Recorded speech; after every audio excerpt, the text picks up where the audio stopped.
والا در موسیقی سنتی حتما نوآوری هایی هست. من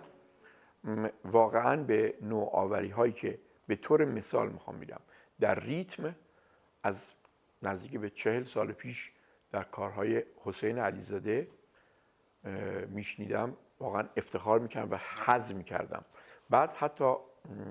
حسین علیزاده در بعضی از کارهاش که با همراهی ارکستر سمفونیک بوده و بر اونها نوشته یا حتی نینواش، ما میبینیم که چگونه نوآوری هایی واقعا از نظر پلیفونی، چند صدا نویسی در موسیقی ایرانی داره ارائه میکنه و اگر این روش تدریس میشد ادامه پیدا میکرد و این دیدگاه که البته همراه با هزینه است، خرج ارکستر کردن خیلی خیلی سنگین‌تر از خرج یک نوازنده کردن، همون کار ارکستر مجلسیش، نینواش و یا کارهای دیگهش رشد داده میشد، آهنگسازهای دیگه هم بهش تأثیر میکردن، به نظر من شاید این تحول خیلی بزرگتر و سریعتر اتفاق میافتاد. اما الان داریم میبینیم که در یه تفکراتی مثلا پرویز مشکاتیان روی سنتور، مثلا مجید درخشانی توی آنسامبل ارکستر با خواننده های مختلف، ما تحولات زیادی رو واقعا شاهد هستیم. اما این تحولات دقیقاً از چه جهتی انجام میشه؟ من فکر کنم ما موسیقی سنتیمون حداقل انقدر پاک و ساده و دست نخورده است که از هر جهتی قابلیت اتساع، رشد و پیشرفت داره و تغییر داره و هر کسی در هر زمینه‌ای که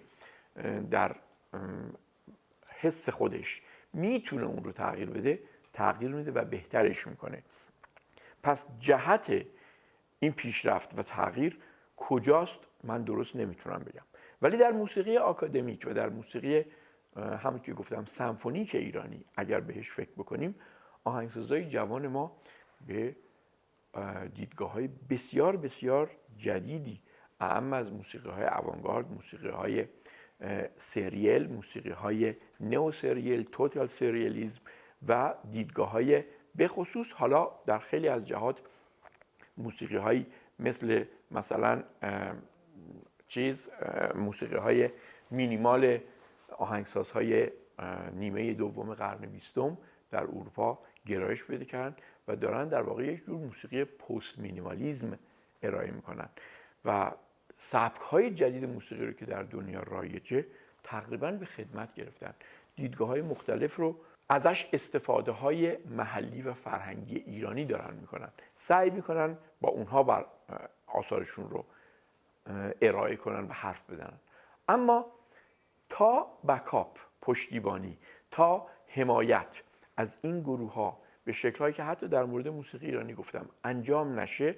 اینها در یک محدوده‌ای رشد میکنن و بعد هم پلاسیده میشن. باید این پشتیبانی، من عرض میکنم خدمتتون، برای من هیچ چیزی، شما وقتی که میرید به یه فروشگاه مراجعه میکنید، هیچ چیزی بنظیر ویترین اون فروشگاه جلب نظر شما نمیکنه. شما اون چیزی که میخواید تو ویترین دنبالش میگردید، اگه بود حتما وارد اون مغازه میشید. ما باید ویترینامون رو بسیار بسیار درخشان، زیبا و قابل دسترسی و قابل بررسی مشتری هامون بنا کنیم و بسازیم و این ویترین برای هنر و موسیقی یعنی نمایش بیش از حد، ارائه بیش از حد و کار کردن بیش از حد روی تئاتر، سینما، نقاشی، مجسمه سازی، موسیقی و سایر هنرهاست. باید به اینها زیاد برسیم، برای اینکه اصلاً از سرشت و طبیعت انسانی و تکامل اجتماعی انسان‌ها نه فقط دور نیستن، هماهنگ با اونها دارن میرن جلو.